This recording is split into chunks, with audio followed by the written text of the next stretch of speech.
آپ صلی اللہ علیہ وآلہ وسلم نے فرمایا کہ گزشتہ رات ایک سرکش جن اچانک میرے پاس آیا، یا اسی طرح کی کوئی بات آپ صلی اللہ علیہ وآلہ وسلم نے فرمائی۔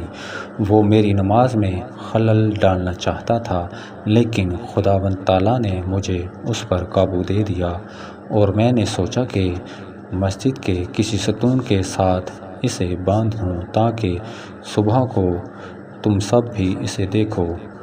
پھر مجھے اپنے بھائی سلیمان کی یہ دعا یاد آ گئی جو سورہ سوات میں ہے: اے میرے رب، مجھے ایسا ملک عطا کرنا جو میرے بعد کسی کو حاصل نہ ہو۔ راوی حدیث روح نے بیان کیا کہ حضرت صلی اللہ علیہ وآلہ وسلم نے اس شیطان کو ذلیل کر کے دھتکار دیا۔ صحیح بخاری حدیث نمبر 461۔